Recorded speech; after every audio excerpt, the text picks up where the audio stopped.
Hey everybody, I'm Rick Beato. Today's Everything Music, we're going to be talking about Radiohead and why they're so cool.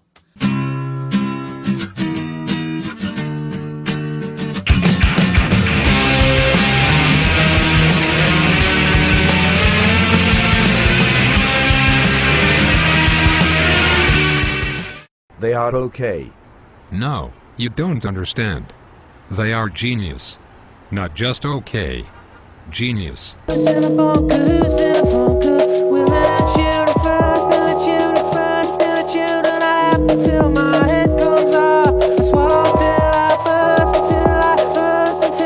Radiohead are one of the most revered and influential artists of the past 3 decades.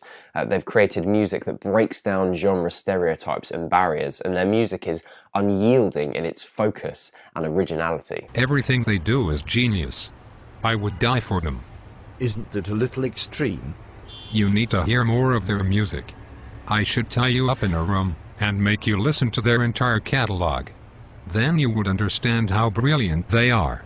In June of 1997, Radiohead released their third LP, OK Computer, a record that's considered not only their greatest by many people, but also considered one of the greatest records of all time. This is an expansive, experimental feat of a record that has gone on to inspire countless musicians, creators, artists. It defined the mid-90s, and in many ways it changed the face of the way people see music. And that might sound like a supposition, but it's true. In 1997, Radiohead released inarguably the greatest album of all time, OK Computer, giving prog rock a turn of the millennium update.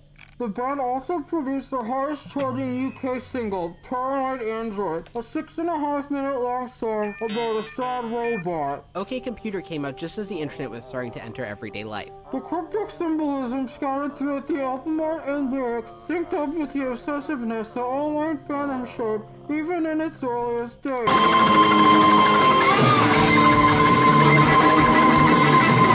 And it goes into some really insane licks, and then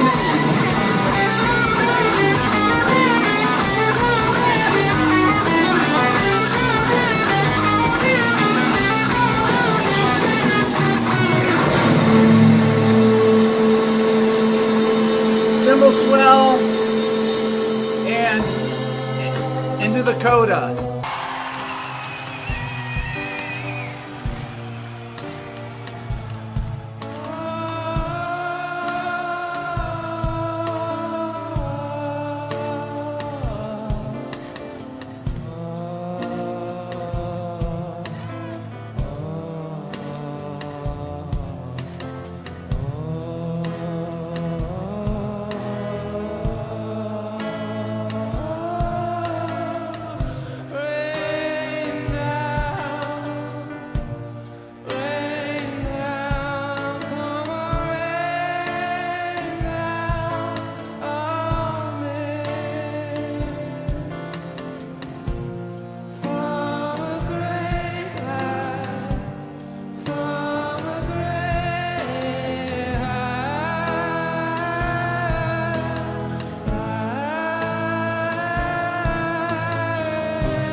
offered devotees forums to pick apart the album's puzzles and share theories about what it all meant. After the huge success of OK Computer, the band had the freedom to do pretty much whatever they wanted. free from label meddling.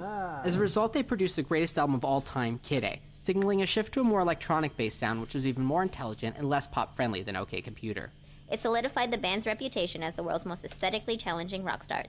Oh, and before I go any further, I should probably point out that Kid A is a masterpiece. I mean, I don't even know if I need to say that. I think Kid A and OK Computer together have gone down as being landmark records of the past 20 years. They really do define the musical landscape in many ways, and they have for many different artists. But, you know, I should probably say it's a masterpiece. It really is a masterpiece. This record takes a much more minimalist approach. It utilizes programmed electronic sequences, abstract lyrics, modular synthesizers, and essentially the freedom that digital manipulation had on their experimentation and their songwriting. Is there a more hypnotic, eerie opening track than Everything in Its Right Place? You must let this music sink in over time, since it challenges our preconceived notions of what music is and should be. This album is phenomenal. I like this album almost as much as Kid A. It's fantastic. Despite being recorded alongside Kid A tracks, Amnesiac is a very different album to its predecessor. It conjures a different feeling. I think a lot of that is down to the fact the electronics used in Kid A are in Amnesiac, but they're a little bit more subtle, a little less prominent. And I think that means that the album perhaps is a less immediate one, but it is just as rewarding as you start to get to know it. Okay, maybe more subtle apart from Polk Pull Revolving Doors and Like Spinning Plates, which is pulsating. It lists to be one of my top 5 Radiohead tracks. This is a masterpiece of a song, no question about it. The basis of the track is a beautifully constructed piano chord sequence, accompanied by these wailing strings and Phil's languorous drum beat. And the time signature of the track invokes this sort of spiraling dread, and it almost the feeling as if the track's going to slip away before you. Lyrically, I just love this track. It's inspired by ancient Egyptian culture after Tom visited an exhibition whilst on tour. All my lovers were there with me, all my past and futures, and we all went to heaven in a little rowboat. There was nothing to fear and nothing to doubt.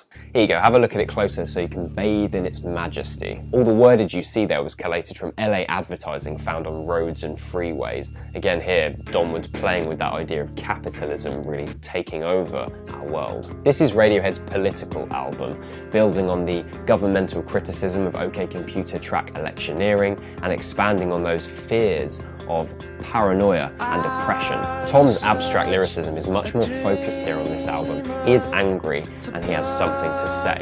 Even the album title refers to George Bush's narrow 2000 election win, and you know, all that terror that he seemed to like so much.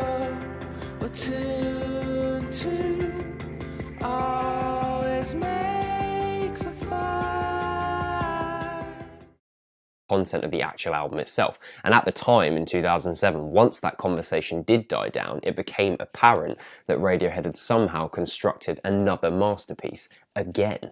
I talked about In Rainbows on my recent 10 favourite records video, so it's no secret that In Rainbows is my favourite Radiohead album. I mean, for me, Kid A and Amnesiac are very close behind, but In Rainbows just takes the cake. The biggest thing for me is the immense comfort I receive from this record. It's the warmth of the production and the organic nature of it. On this record, the band pretty much eschews the electronic instrumentation. Instead, producer Nigel Godrich focusing on things like the acoustic ambience of the drums. There's a little bit of fret buzz on Colin's bass. Tom's vocals seem like they're more breathy. You're just really aware that it's humans making this music. It's as if they're performing right in front of you. There's very little anger in Rainbows. It's in no way political, or at least doesn't feel that way to me. It very much explores the idea of transience. It starts in one place and ends somewhere completely different. Their musical vision is so far ahead of what our minds can comprehend that it is a rewarding journey to catch up with their thought processes. Haven't they been making the same album since Kid A, just more and more inferior versions? No, each album is its own sonic journey, taking us as listeners deeper and deeper into the minds of Radiohead, and into our own minds. I have learned more about myself listening to Radiohead than at all the other points in my life combined.